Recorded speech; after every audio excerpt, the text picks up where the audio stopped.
स्वागत है दोस्तों। आज के मुख्य समाचार में आज देश और दुनिया से कई अहम और बड़ी खबर आ रही है। बात करेंगे हर खबर पर विस्तार से। कर्नाटक में चुनाव से पहले बीजेपी को बड़ा झटका। एमएलसी पुतन्ना ने पार्टी से दिया इस्तीफा, कांग्रेस में हुए शामिल। एक और बड़ी अपडेट, बीजेपी नेताओं ने फैलाई उत्तर भारतीयों पर हमले की अफवाह। स्टालिन और जेडीयू ने लगाया बड़ा आरोप। इसी के साथ अगली बड़ी खबर में आपको बताएंगे। जेल चलाने से जब मिल रही है सफलता तो स्कूल चलाने की जरूरत भला कोई क्यों महसूस करेगा। सिसोदिया का तिहाड़ जेल से लेटर बम। एक और बड़ी अपडेट, कांग्रेस के सर्वे में बीजेपी को भारी नुकसान। डीके का दावा लोगों में है सरकार के खिलाफ गुस्सा। तो चलिए देख लेते आज की पहली बड़ी खबर। कर्नाटक में चुनाव से पहले बीजेपी को बड़ा झटका। एमएलसी पुतन्ना ने पार्टी से दिया इस्तीफा, कांग्रेस में हुए शामिल। दरअसल दोस्तों, कर्नाटक विधानसभा चुनाव 2023 से पहले प्रदेश की सत्ता पर काबिज बीजेपी को बड़ा झटका लगा है। दोस्तों, दरअसल बीजेपी एमएलसी पुतन्ना ने पार्टी से इस्तीफा दे दिया है और कांग्रेस में शामिल हो गए हैं।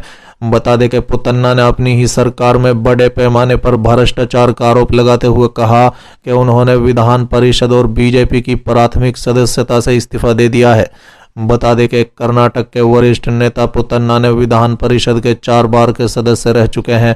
उन्होंने बेंगलुरु शहरी, बेंगलुरु ग्रामीण और रामनगर जिले की शिक्षक निर्वाचन क्षेत्र का प्रतिनिधित्व किया है। बता दें कि पुतन्ना को अक्टूबर 2020 में विधान परिषद के लिए दोबारा चुना गया था और उनका कार्यकाल अक्टूबर 2026 को खत्म होना था। मीडिया से बातचीत में पुतन्ना ने कहा है कि आज मैं इस निर्णय पर पहुंचा हूं और बीजेपी की प्राथमिक सदस्यता और विधान परिषद की सदस्यता से इस्तीफा दे दिया है। मैंने अपना इस्तीफा विधान परिषद के अध्यक्ष के कार्यालय को सौंप दिया है। बता दें कि पुतन्ना ने अपने इस्तीफे के पीछे कर्नाटक में फैले व्यापक भ्रष्टाचार को बताया। उन्होंने बीजेपी सरकार पर आरोप लगाते हुए कहा कि इसने उन्हें ये निर्णय लेने के लिए मजबूर कर दिया। पुतन्ना ने कहा है कि जिस सपने के साथ मैं बीजेपी में शामिल हुआ था वो घुटन के कारण साकार नहीं हो सका। उन्होंने आरोप लगाया कि बीजेपी सरकार जनता की एक भी समस्या का समाधान नहीं कर रही है। बताते चले कि कर्नाटक में विधानसभा चुनाव 2023 होने में बस कुछ महीने का वक्त रह गया है। राज्य की 224 सीटों के लिए बीजेपी और कांग्रेस के बीच सीधी लड़ाई है।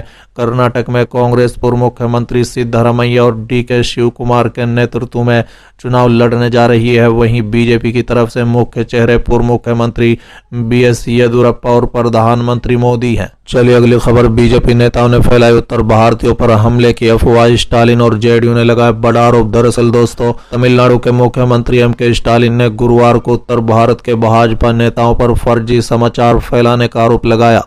तमिलनाडु में प्रवासियों पर कथित हमले को लेकर एमके स्टालिन ने यह बयान दिया है। बता दें कि स्टालिन तमिलनाडु में उत्तर भारतीय श्रमिकों पर हमले के बारे में फर्जी खबरें फैलाने पर एक सवाल का जवाब दे रहे थे।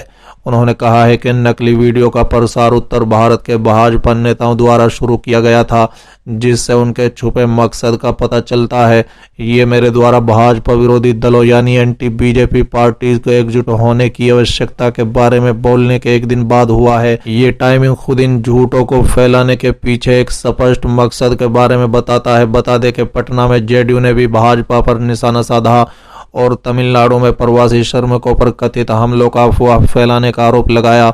जेडीयू ने कहा है कि बीजेपी ऐसा इसलिए कर रही है ताकि दोनों राज्यों के बीच कथित रूप से दरार पैदा हो और वो विपक्षी दलों को धमका सके। चलिए अगली खबर, जेल चलाने से जब मिल रही है सफलता तो स्कूल चलाने की जरूरत भला कोई क्यों महसूस करेगा। सिसोदिया का तिहाड़ से लेटर बम। दरअसल दोस्तों, आम आदमी पार्टी के सीनियर नेता और दिल्ली के पूर्व डिप्टी सीएम मनीष सिसोदिया ने भारतीय जनता पार्टी पर जेल वाली राजनीति करने का आरोप लगाया। दिल्ली के तिहाड़ जेल से 2.5 पन्ने के अपने लेटर के जरिए उन्होंने कहा है कि जब जेल चलाने से लोगों को सियासी सफलता मिल रही है तब स्कूल चलाने की जरूरत भला कोई क्यों महसूस करेगा। शिक्षा, राजनीति और जेल शीर्षक वाली उनकी इस चिट्ठी को केजरीवाल ने गुरुवार 9 मार्च 2023 को ट्विटर पर शेयर किया और लिखा कि सिसोदिया ने जेल से देश के नाम पत्र लिखा है।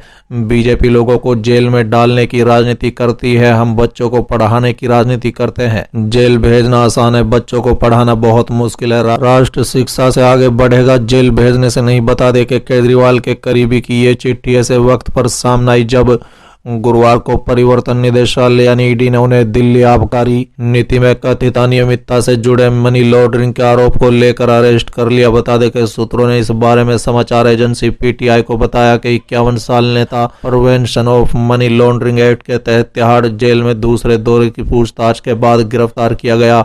एजेंसी का आरोप है कि सिसोदिया अपने जवाब में टालमटोल कर रहे थे और जांच में सहयोग नहीं कर रहे थे। दोस्तों, दरअसल देश की राजधानी दिल्ली में साल 2021-22 के लिए बनाई गई, हालांकि इसे बाद में रद्द कर दिया गया और इस आबकारी नीति को तैयार करने और इसे लागू करने में कथित भ्रष्टाचार के सिलसिले में देश के सबसे बड़ी जांच एजेंसी केंद्रीय अन्वेषण ब्यूरो यानी सीबीआई की ओर से 26 फरवरी को गिरफ्तार किए जाने के बाद सिसोदिया फिलहाल न्यायिक हिरासत में है। चलिए अगली खबर। कांग्रेस के सर्वे में बीजेपी को भारी नुकसान, डीके का दावा। लोगों में है सरकार के खिलाफ गुस्सा। दरअसल दोस्तों, कांग्रेस का दावा है कि कर्नाटक विधानसभा चुनाव में उनकी पार्टी कुल 224 सीटों में से 140 से अधिक सीटें जीतेगी। ये दावा करने के एक दिन बाद उसके राज्य अध्यक्ष डीके शिव कुमार ने बुधवार को कहा है कि भाजपा की संख्या 65 से अधिक नहीं होगी और हो सकता है और भी नीचे यानी 40 सीटों तक गिर सकती है।